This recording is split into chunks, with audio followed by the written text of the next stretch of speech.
Prime minister کہتے ہیں کہ الیکٹرانک ووٹنگ مشین تمام دکھوں کا مداوع ہے، یہ ایسے ہو جائے گا؟ بسم اللہ الرحمن الرحیم، تھینک یو ویری مچ جی، آپ نے بتایا۔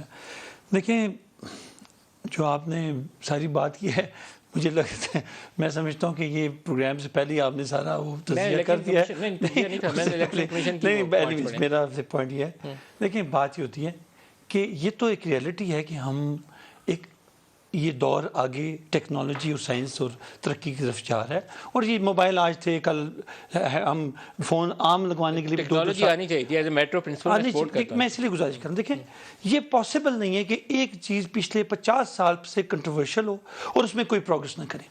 مجھے یہ سمجھ نہیں آتی، لیکن کیا وہ پروگریس کنٹروورشل وے میں کرنا بہتر ہوتا ہے یا اتفاق رائے سے کرنا بہتر ہوتا ہے؟ کنٹروورشل وے میں اتفاق رائے تو اپوزیشن کبھی کرے گی نہیں، کیونکہ ڈے ون سے جب پی ایم صاحب ہم الیکٹ ہو کے آئے تو پہلی تقریر میں آپ نے دیکھ لیا ہوگا کہ کنٹروورسی تو شروع ہو چکی تھی۔ سر 18ویں ترمیم میں یہ جب الیکٹورل ریفارم پاس ہوئی تھی، اس کی کلاز 1 اور 3 کہتی تھی کہ یہ مشینیں ڈالی جائیں گی، وہ اتفاق رائے سے پارلیمنٹ نے پاس کیا تھا۔ آپ کی جماعت ڈی چوک میں دھرنا دینے کے باوجود اس اتفاق رائے میں شامل تھی۔ آپ بے شک جو مرضی کہیں، آپ اس سے انکاری نہیں ہو سکتے کہ ہمیں اب progress on the basis of science and technology کرنی چاہیے، اور لڑائی ہوتی رہی ہے، اس کا کوئی سلوشن نہیں تھا کہ آج تک آپ مجھے بتائیں آپ نے کون سے اقدام ان 30 40 سال پرانی جماعتوں میں کون سے اقدام کیے جس سے جو آج یہ شور کر رہے ہیں، ہوز واز ریسپانسبل؟ جنہوں نے 10 الیکشن کرائے وہ ریسپانسبل نہیں ہے۔ آپ نے جماعت میں کون سا ایسا الیکشن کروایا جس سے جماعت میں جمہوریت نظر آ رہی ہو؟ دیکھیں، جمہوریت کی بات تو تب کریں جب جن کے پاس 40 سال یا 50 سال کا ٹینیور تھا اور 10 الیکشن میں وہ شامل ہوئے، کس کی ریسپانسبلٹی تھی؟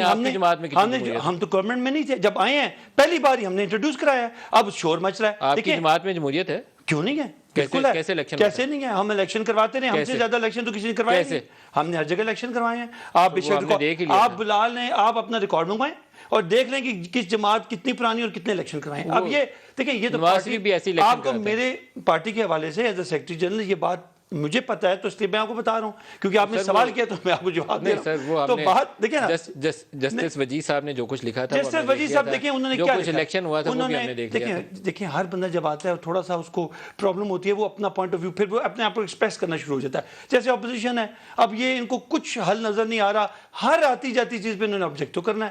تو پرابلم یہ ہے ملک صاحب کہ یہ ایک شور ہنگامہ اس لیے ہے کہ یہ ابھی باہر بیٹھے ہیں، ہم کچھ جو مرضی کر لیں یہ کبھی راضی نہیں ہوں گے، اور ہم یہ سب کو اتفاق یہاں کرنا پڑے گا۔ آج اپنے کیمرے لگائے ہوئے ہیں، ساری ٹیکنالوجی یوز کر رہے ہیں، یہ کوئی مسجد کے اسپیکر پہ تو نہیں آپ انٹرویو لے رہے، سو ٹیکنالوجی آپ نے اڈاپٹ کی ہے۔ مسجد کا اسپیکر بھی ٹیکنالوجی ہے، میری بات سمجھے، اس میں بھی مذائقہ نہیں ہے۔ دیکھیں میری گزارش سنیں، یہ بات یہ ہے کہ آپ کو آگے جانا پڑے گا، آپ کی خواہش سے یا کسی اور کی خواہش سے